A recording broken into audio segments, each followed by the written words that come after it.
Being discussed at the SADC Summit. We are joined on the line from Gaborone by SADC news reporter. You saw him just a moment or two ago, Mzwandile Mbeje.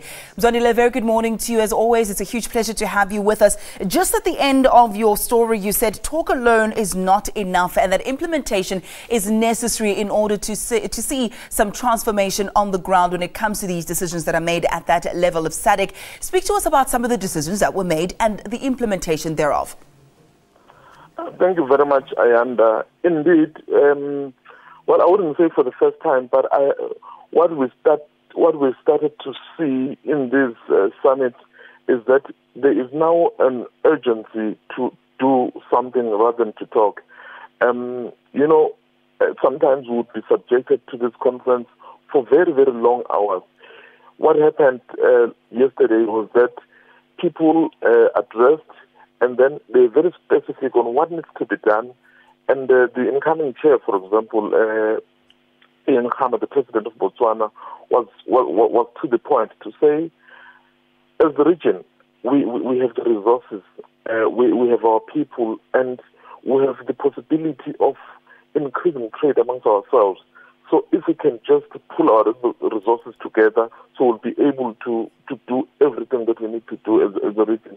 So basically, there is now an urgency towards action other than talking. I think there's a realization that coming to this summit and coming with beautiful plans and not do anything will not help. Lessons from other countries where you saw youth rising up against their governments, I'm sure are instructive to gatherings like this. Let's discuss those resources a little bit more. In South Africa, we're experiencing what we have come to know as load shedding. Talk now abounding that we could possibly see something called water shedding. And whether or not that is a key concern for the SADC body, do you know whether or not that will be up for discussion? That is one of the critical areas that is being discussed here, Ayanda. The SADC region as a whole is actually facing drought.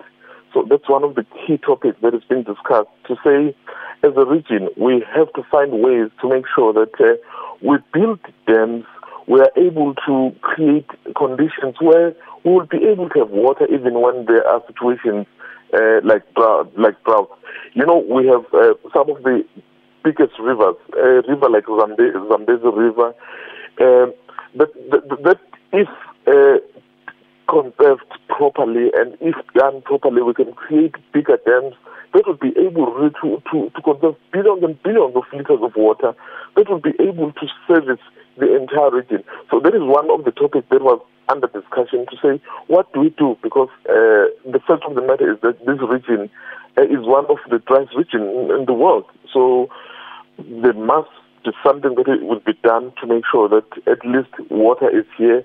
Infrastructure, as you have said, the issue of electricity. Even in South Africa, you would know that South Africa, for example, has electricity more than the rest of the sub-Saharan Africa. So, but the very same South Africa is struggling with electricity at the moment. As you know, we're struggling with issues of load shedding.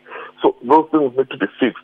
Many of the neighboring countries like Zimbabwe and Mozambique rely on South Africa in the main, for example, to get electricity. So it's important that that kind of infrastructure is put in place, because for the industrialization projects that they are speaking about, if the infrastructure, the road infrastructure, electricity infrastructure, and even water infrastructure is not there, it's just a pipe dream. Mzwandile, I know President Jacob Zuma has addressed delegates there. It would be very interesting to find out what he had to say and whether or not he touched on the issue of immigration. I know we will be chatting to you later on in the show, so I'll reserve those questions for that time. But thank you so much for joining us live from Gaborone in Botswana. Well, let's continue.